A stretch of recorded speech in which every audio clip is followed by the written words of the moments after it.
Jalie mifuna gwefa diso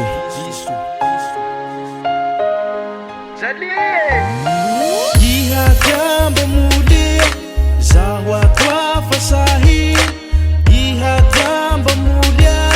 Zawa kwa mandinya naulay Diso zao kamifun Miambia nauza watwa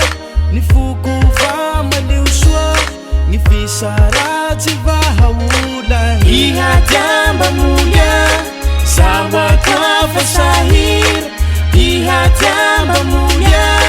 Zawa kwa mandinya naulay Diso zao kamifun Miambia nauza watwa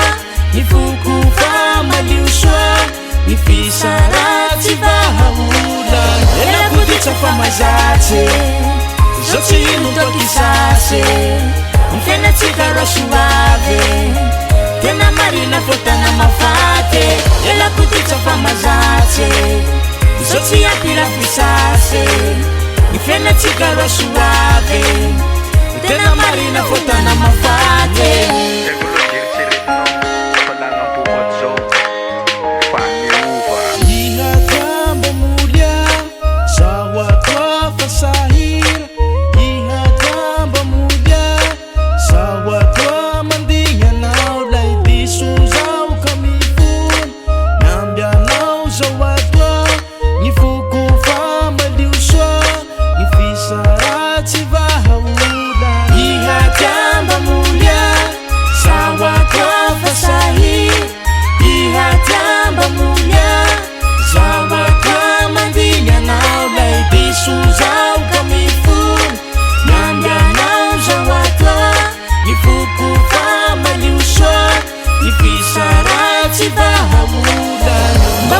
Zele valikwe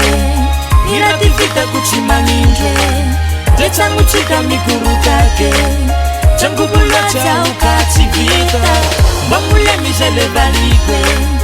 Irativita kuchimanindwe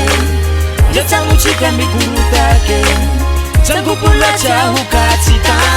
Pela no zali finu mantoki no zali Zae chitanti kominao Tam tam saf saf Fangazaru ilaw Zae rombe na kominao Flanga pela no zali finu mantoki no zali Zae chitanti kominao Tam tam saf saf Fangazaru ilaw Zae rombe na kominao Ela kudita fama zate Zote inu toki sase Nifena chikara suave Tena marina fota na mafate Bamule mizele valikwe Nirativita kuchimanijwe Dechangu chika mikuru